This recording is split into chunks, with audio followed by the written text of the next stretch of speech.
Okay, so this is a bonus one-off special for the members of Success Box Personal Development Book Club. And we have the absolute privilege of speaking to David today, who is a financial planner. And because obviously the October book of the month is all about money mindset in particular, then this is the perfect Q&A session to help us on this topic. So David, would you like to just do a quick intro of who you are and introduce your business and what you do? And then I have got a long stack of questions for you, David, so we'll get straight into it. Fantastic, looking forward to that. Yeah, so as a quick background, you know, I've been working in the kind of financial service industry for going on 10 years now. Since graduating uni, I did a kind of a finance degree in accounting. And I think even before then, I had a really keen interest in kind of investments, trading, markets, that kind of thing. And really over the last 5 years, that knowledge has grown quite substantially, just by kind of almost doing it myself. But also I became a qualified financial advisor during that period as well. And I've been doing various different workshops, which obviously you know about, Alice, over the last few months, really just trying to help people understand the weird and murky world that is financial markets and what's all that jargon talking about, you know, and really going back to basics and helping to kind of almost promote financial literacy. In an easy and understandable way, because I think that's really important. You know, it's not something that gets taught in schools at all, you know, and I think it's just about going back to basics, peeling away the layers and helping people to understand, right, what the bloody hell do I do if I've got a certain amount of money in the bank, or if I've got money sat in cash, or if I've got investments already, you know, are they the right investments for me? Are they doing the right thing? And all these, you know, kind of simple to answer questions that probably don't seem simple to people that, like, you know, the bog standard Joe blogs down the road. Yeah. So I've been doing a lot of that, and obviously that's why I've come on here today, just to kind of help that even further and talk about, you know, financial mindset as well. Brilliant. Fantastic. And we're very excited to have you. And I've got to put my hands up as well. Finance is definitely my weakest area. I did business management at uni, and that was I barely scraped a pass, and all the other modules I got a first in. So there was a pretty big gap between that. So I'm super excited to have you here today as well. So yeah, so how this is going to work, and hi Sam, because you've joined, fantastic. So I've got a whole list of questions here that the lovely group have asked, so we're just going to work our way through them, and yeah, hopefully we've got you for about 20 minutes, David, so we'll do our best to go through them. Brilliant. So the first question that I've got for you is about where to start investing. Like, do you have any tools, techniques, tricks up your sleeve about where to even begin? So if you're an absolute beginner, like, is there a good place to start? It's a very good question, thanks for that, and it's certainly something I get asked quite a lot. I covered this actually, funny enough, in my last workshop. And where to start investing, it's an interesting one. It really depends on a few factors. First of all, how much you're looking to invest. But the most important thing is what your goals are, and almost what your time horizons are as well. If you just want to get going and you've never done it before, there are some fantastic apps out there that allow you to do that in a really cheap, cheerful, simple to understand way. If I was going to throw some out there, one really good one would be Moneybox. I don't know if you've heard of that before. No. So have a look at that online. And the reason why I mentioned that one is you can invest for as little as £1. Brilliant. And you can round up the spare change that you get from all your transactions. Okay. So let's say you're going out to Starbucks. Yeah. Let's say you go to Starbucks and your coffee costs £2.40. You could then round up the extra 60p to £3. And over time, that will get added into your investment vehicle. And then obviously that will accumulate over time and build up. And then you can invest that spare change that you're, you know, building up over time. It's really, really simple to use. It invests in pretty simple funds, but it's a fantastic way to start. As I say, there are others out there. I'm sure you've heard of things like Nutmeg is another big one. There's a few other obscure ones called Wombat and Plum, but I think, you know, that's probably outside the scope of this talk today. You know, if you want to find out more about these applications and platforms, just come chat to me. But certainly if you're a beginner investor, never done it before, and you just want to get going, then Moneybox or somewhere like Nutmeg, or how Nutmeg is, the minimums are slightly higher. So with Nutmeg, for example, it's £500. So obviously it comes down to your affordability then. Yeah. But once you've invested, as I say, it's then about kind of fundamentally looking at like what my goals are and what's my time scale. Because, you know, it's almost like getting into a car about a sat nav. You want to know where you're going. And if you don't know where you're going, how the hell can you plan? Yeah. And so having those two things in your mind, and this is something that I help with, will enable me to kind of formulate the right strategy, the right investment vehicles, the right funds, what strategy to risk, et cetera, and all that kind of builds into the kind of the investment strategy that one would apply. Yeah. Does that make sense? Yeah, absolutely. And I really like your tip about the app about rounding up, because I don't know if anyone else does this, but when you're purchasing something, say coffee for £2.40, you do kind of mentally round up anyway when you're like, oh, how much have I spent today? So it's actually quite a sneaky way to sprinkle some investments and not actually feel like, oh my God, I'm like denting into my income or anything. So I really, really cool. I like that. And you'll be amazed at kind of the impact that will have over a relatively short space of time. Yeah. You know, sort of kind of compound interest. You know, it's a fantastic thing if you can get your head around it. It basically it's interest on the interest that you accrue, and if you're investing money, even if it's just 50p a time or a few quid a month, over 10-20 years, that will turn into a substantial pot for you. And then, you know, if you want to then transfer that into a bit more of a sexy vehicle, you can do, but certainly that's a good way to start. Amazing. I'm going to say Gillian's joined us. I think you're at work, Gillian, so thank you so much for joining. And if anyone's got any additional questions to what I've already got for David, then obviously just pop them in the chat. So amazing. Cool. So next question that I've got for you, David, is about credit scores, which again, no idea. So what is the best way to support rebuilding credit score when maybe you've hit a bit of a plateau, but now it's getting a bit more stable and you really want to improve it? Like what can you do to support rebuilding? Interesting question. Okay. Yeah, I mean, I suppose, look, if you really want to know how to rebuild your credit score, the best thing is just to go into the provider itself. You know, Experian is obviously the main one. I know there are credit cards out there that are specifically designed to help rebuild your score. You can go on things like the electoral register, so get registered to vote in your address. Paying your bills on time is an obvious one. You know, these credit rating agencies, they look at, for example, the ratio between, you know, if you've got a load of credit cards, what's the percentage that you're using? So if you've got £10,000, let's say, and you're utilizing 8,000, they're not going to look at that very favorably. Yeah, it's a high kind of, you know, asset to debt ratio, if that kind of makes sense. So, and they also look at, you know, what's your income in relative terms to your debt levels. So all those things will play into the score that you're given. And that's some probably higher level tips that you could use. If the easiest ones, as I say, try and get a credit card out there that helps you build up your score, and just get on that electoral register. Those are probably the two simplest things that you could do. And also on these scores that you'll produce, and you can have a look on I use a company called ClearScore, and they will track the last 5 years of all your bill payments.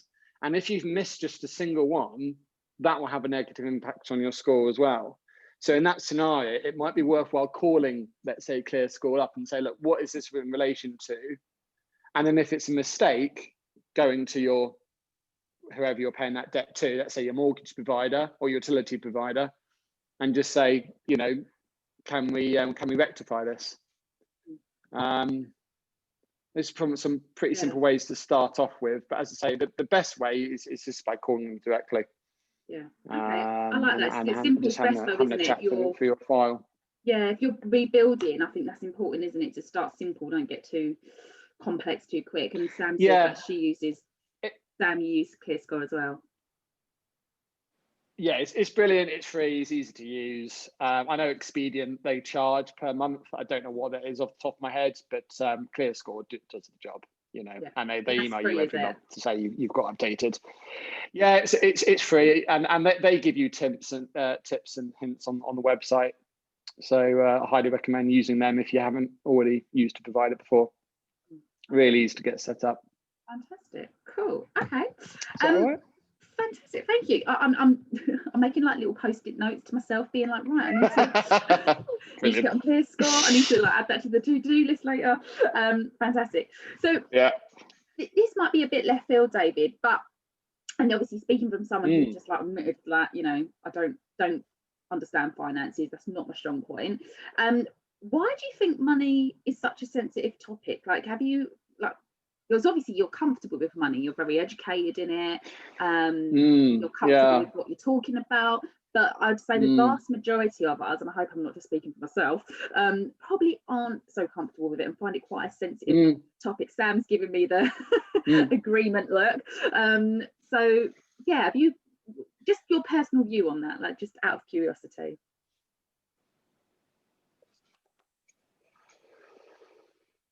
Yeah, why is money such a sensitive topic? It's a really interesting one, isn't it? I mean, I think, to be honest, it comes down to people's conditioning and beliefs around success and failure. I think, you know, we as a kind of westernized culture put a lot of attachment, and it almost seems to define the success we have in our lives. You know, are we earning more than the neighbor or our friend down the road or whoever? And if we're not, then that has negative connotations linked to it, doesn't it? It's like, well, oh my God, am I doing everything I want to do in my life? You know, and it as I say, it just comes, it's like nature nurture, you know, it comes down to conditioning. You know, I guess the environment you were brought up in as a kid probably has a massive impact on that. You know, did your parents have a negative viewpoint on money? You know, did they say to you, money's the root of all evil? You know, money doesn't grow on trees, and perhaps that subconsciously has a knock-on impact on your mentality around money and managing money. And so, as I say, there's a lot of attachment to negative and positive, also in regards to social media. You know, if you're on Instagram or if you're on Facebook, you know, there's so many people on there going, get rich quick, or look at me with my Lamborghini and my Ferrari, and, you know, out in Dubai and doing this and doing that. It's just all consuming sometimes, isn't it? And I think that's why it's sensitive, because especially for people that perhaps are struggling, you know, especially in these times with regards to COVID, you know, people don't have jobs, people aren't earning as much as they were doing. And it can create so much anxiety and angst around that. You know, I used to be awful at that in terms of comparing myself to friends and family. Even if they were earning more than me, I'd be like, oh my God. But now I've kind of trained my mind to not compare myself to other people and just be like, look, what I have is enough. And that's probably the key thing, is knowing what's enough for you. You know, and this is what I talk to my clients about. It's saying, you know, what is your magic number? How much do you need to live on for you to live the life you need? And a lot of people don't know that. And, you know, it's similar to what you probably do with your clients, Alex, is peeling away the layers and getting to that key milestone. There'll be lots of questioning and et cetera, et cetera. And once you know that figure, then you can be content with what you've got. And then perhaps money won't become such a sensitive topic. But yeah, I mean, you know, there's no hard and fast answer to that one, I suppose. That's my viewpoint on it. You know, really, as I say, society, social media, certainly Western society doesn't help. You know, Yeah, I think that's really interesting what you said, David, about knowing what your goal is, because it is really easy to compare ourselves to others, especially with social media and stuff like that. And it can get very confusing and very sort of blinding. And actually knowing what you want is the first step, so that you're not comparing yourself and feeling lack because you haven't got a wardrobe full of Louis Vuitton handbags, but you might not even want that. So it's like, why are you comparing yourself to somebody who has, like Kim Kardashian or something? So yeah, I think that's really important to know, like, what your personal goals are. Fab. So moving on to a total different topic. This is more about multiple pension streams. Again, don't know anything about this. So the question here is, only one actively paying into the current with the current employer. Do I or should I keep them separate, or are they better merged together?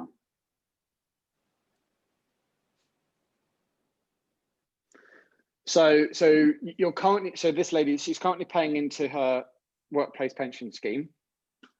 Yes, I think so. That's but she's got other pots elsewhere. That's from what I gathered from the question. Yeah. Well, first of all, keep paying. Yeah. Okay. So if I've understood that correctly, keep paying into your workplace pension scheme. So your current employer, 100%, do not move that, because likelihood is the employer is contributing to that pension pot. So contribution matching, if you're paying 6%, the employer might then match that 6%. So in essence, that's free money. So it wouldn't make any logical sense to move that particular pension. So always keep that where it is. Now, this is probably what I deal with 70% of the time in my day-to-day job is amalgamating people's pension schemes. Because what you'll probably find is that if you've been jumping around from employer to employer for the last 10, 15 years, which is very normal in today's society, gone are the days where we had one job for life. Watch at the end. What you'll probably find is those old pensions aren't being looked after particularly well. Yeah. By the way, can you hear me okay? Because Alice, you keep on going a bit jittery. I'm just conscious if I can hear you fine. Jittery. Can you hear me okay? Yeah. Okay. I think maybe it's just your answer why that I'm talking like a robot. It sometimes happens. So if you've got old pensions, what you'll probably find is that they're not being managed as effectively as you'd like it to be. Let's put it that way. I had an old pension in my old company right before I was made redundant, and a few months later, I had a look online, and I'd found out that it had all been transferred into cash.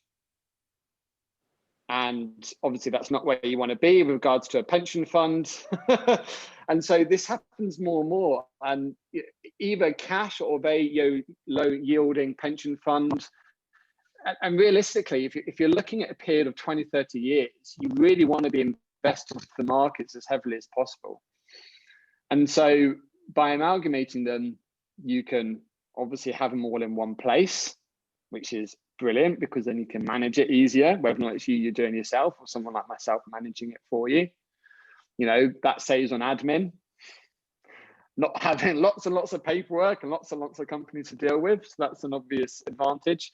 Potential reducing charges, because you're not dealing with lots of different companies. And you can choose the right investment solution that's specific to you, all in one place. So those are the key advantages of having amalgamated your pension pot. So I would, 9 out of 10 times, I would highly recommend putting them all into one pot. The negatives, you might have a situation whereby you lose some of the pension benefits in the old scheme, depending on what the scheme is. Again, going into that in too much detail is probably beyond the scope of this talk, but happy to talk about that on a one-to-one basis. There might be potential exit penalties depending on the provider, so it's always key to look at. And you might lose potentially certain tax benefits, although that's rare. But in all of this, that's the analysis and research that I do before any pension transfer has to take place. And there is a lot of research analysis that needs to take place. The due diligence around that alone is quite extensive. And I would always say to clients, yes, but most of the time it's worthwhile transferring. sometimes, as I say, there might be high charges to get the scheme out, especially if it's an old scheme from the 80s and 90s. But again, talking about that in too much detail is probably out the scope of this talk, but that gives you an indication. Those are quite rare.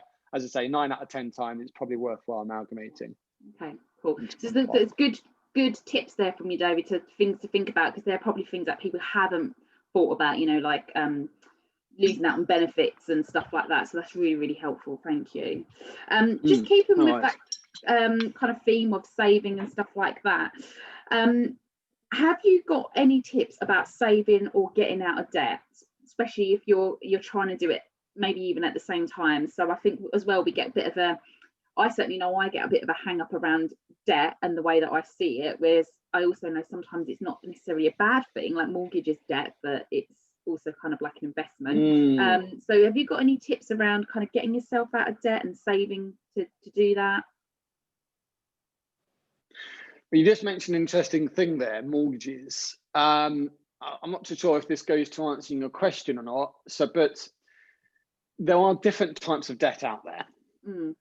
So if I was to say secured debt, which is essentially mortgage repayments, and unsecured debt, which is things like credit cards or car loans, that's in essence bad debt. So that's all. So before I do anything with a client, I always have to look at what are their wealth drainers, what's coming out at the end of the month, and how can we reduce that before looking at investing. You don't really want to be investing if you've got credit cards up to the max and got car loans and other loans, and no, just don't do that. So you want to get rid of those first. And of course, if you want to go through some form of budgeting, cash flow exercises with myself, there's lots of tools and techniques that we can use to help kind of overcome your spending habits, let's say. So certainly things we can do there. I mean, there's nothing better than just getting a pen and paper out. Yeah, writing down what's coming in every month. Writing down what's coming in every month, and write down what's coming out every month, and just try and cross things out. Go back to basics, with all this stuff. But regards to mortgages, it's an interesting one, that, and it is another question I get asked a lot is, should I, if I've got a load of money, should I pay off my mortgage or should I invest? A lot of people don't like the idea of debt, so they want the idea of paying off the mortgage as quick as possible. But then you've also got to factor into account interest rates are at all-time lows. The UK government are probably going to go into negative interest territory, which is just bonkers soon. And so this cheap debt isn't necessarily a bad thing, because if you can invest and beat that interest rate, then you're in a better position, aren't you? However, that is obviously a high risk kind of strategy. And there's almost some sort of logic to say, well, if you really wanted to, take out a low rate mortgage and invest that money and get the bank to pay for that investment. Now, I'm not suggesting people do that, but some people do kind of think that way. So it's not really kind of any hard and fast rule in terms of debt versus investing, but certainly when it comes to reducing debt, just be clear with yourself. And there's loads of applications out there that enable you to kind of process what's coming out every month, and just trying to look at that. But please, before looking at investing, as I said earlier, get rid of your credit cards first. Get rid of any of those high interest rate loans that you've got, if you do have any. And potentially, if it is relevant to you, we can do some form of kind of cash flow modeling exercises with yourself, which may help, because I think a lot of people don't actually understand or know realistically how much is coming out every month. They may have a kind of a high level view of what's coming out. Yeah, I think that's so true. Like, you remember the big stuff. Yeah, I think sometimes you remember the big stuff, like your utility bills, but it's all those little things that you forget about, and or maybe like the business as usual items that you pay for every month, or not on a subscription, but you just might have to pay for stuff regularly. Things like food shopping, you forget to account for that. So I've actually gone back to basics, and as silly as it sounds, that I do a weekly budgeting chat with myself, and I get all my receipts out and write down what I've actually spent. And I think seeing it in black and white also is a bit scary, to be like, oh shit, I spent how much on ASOS again? So I think even just like that wake up call is good as well, to just, you're so right, you've got to be aware of your incomings and outgoings and stuff like that. Yeah. You know, we're all creatures of habit, right? You know, if you're used to going to a Starbucks every time you go into work, and I used to be guilty of this, that adds up. You know, £2.50, £3 a coffee, whatever they're charging these days, over a month, that is a lot. And you know, if you can get into the habit of making your coffee at home, you know, when you're cooking dinner, making your lunches for the next day, don't buy bottled water, drink out the tap. You know, there's all sorts of, and you mentioned the subscriptions there. You'd be amazed, I think, if you went onto your bank account. I mean, I regularly go on and just have a look. You know, if there's something, anything obscure there, like, you know, your Netflix subscription or your Amazon Prime subscription, all those things add up. Yeah. You know, save the pennies and the pounds look after themselves, as they say. You know, it's those small things. If you can stop doing those, then that'll make a massive difference. Yeah.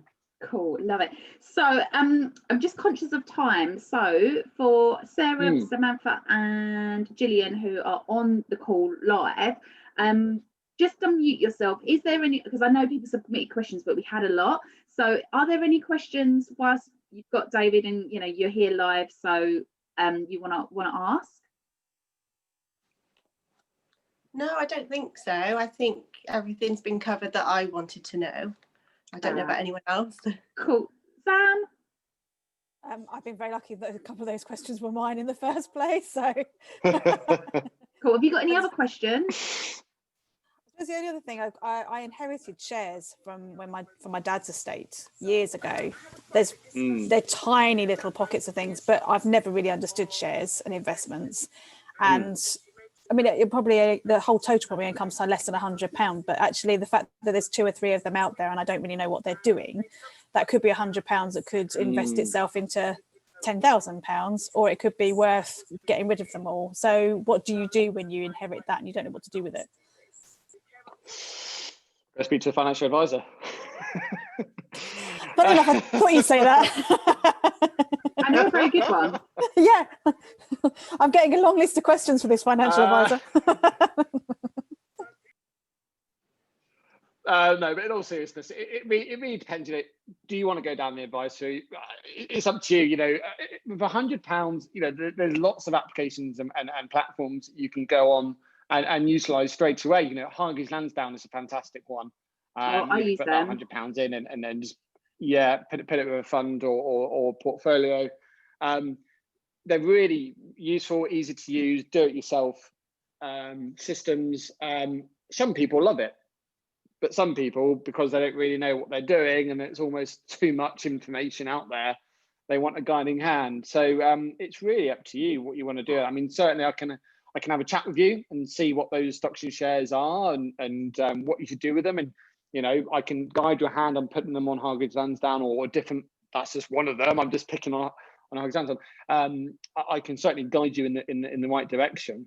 It might be as simple as just putting them on these on one of these apps like Nutmeg, although their minimum is 500, so maybe a different one.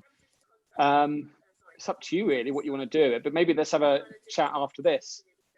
Yeah, if you wanted to. It's funny. I smiled because my pension's with Hargreaves Lansdown as well. So good. Yeah, which was the pension question, because that's one that was from an ex employee based pension. And so so it's interesting that their names come up again. But listen, they're a fantastic platform. I use them myself in my ISA because there's so much choice out there in terms of the right funds, stocks, portfolios, whatever you want to choose. But I mean, I was just having this conversation with a client of mine the other day. She's actually transferring her Hargreaves Lansdown ISA over to me because it's just information overload. She's like, well, what the hell does that mean? Kind of thing. I don't know what I'm doing here. She's got loads of funds, loads of stock options, some of which are doing well, some of which aren't doing well. She has no idea what it all means. So brilliant that she's investing, but realistically over a long time frame, is that what you want to be doing? Some people, the answer is yes. Other people, they might want a guiding hand through all that. And that's obviously where I come in. But anyway, that's yeah. Hope that's answered the question. Let's have a chat after this, I think. Yeah, absolutely. And I will obviously make sure, Dave, that I drop all your details. The ladies have had it anyway in their boxes, but I'll make sure I connect all your details up as well. Gillian, I see that you wrote in the chat that you're all good for questions. So thank you so much, David. I have written quite a lot of notes myself, quite a lot of to-dos and things to look up myself. So yeah, thank you so much for that, David. It's really been fantastic. A lot of food for thought, a lot of things to think about. My pleasure. And hopefully that's going to help with our money mindset in Success Box. So thank you so much.